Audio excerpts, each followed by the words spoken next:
Hey everyone, I'm Steve. Today we'll be learning how easy it is to repair your windshield from chips, bullseyes, and stars using the Rain-X Windshield Repair Kit. These are the items included in your repair kit. Before you get started, make sure you clean the area with a paper towel and some Rain-X glass cleaner. Now that the area is clean, let's begin repairing the windshield. First, grab the applicator base and go ahead and align the opening of the center ring to the center of the brake, making sure that the suction cups are not covering any crack coming out from the bullseye. Once aligned, secure the base into place by pressing firmly on each suction cup. Once that's done, go ahead and connect the resin chamber to the base by inserting it into the center ring.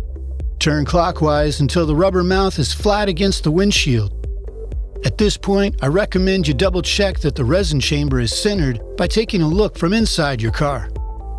Once that's aligned, continue gently turning the resin chamber until the rubber mouth is flat against the glass. Now that's set up, clip off the tip of the resin bottle and add 3 to 6 drops into the resin chamber. If you notice any resin leaking out of the bottom of the chamber, gently turn the resin chamber clockwise, just enough to stop leakage. Next, you're going to screw the pressure driver into the resin chamber to drive the resin into the brake. Make sure you tighten until the pressure driver is screwed all the way in. Once you do that, you'll want to go back in your car and make sure the resin has filled out the entire brake.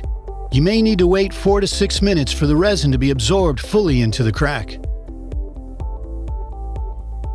If you still see bubbles, then unscrew and remove the pressure driver from the resin chamber.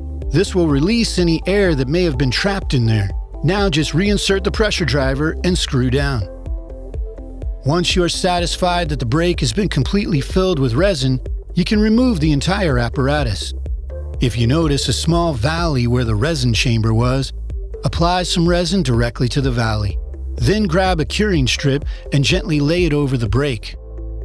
For the next step, move your car into direct sunlight for 5 to 10 minutes so the resin can fully dry. Once dried, slowly remove the curing strip.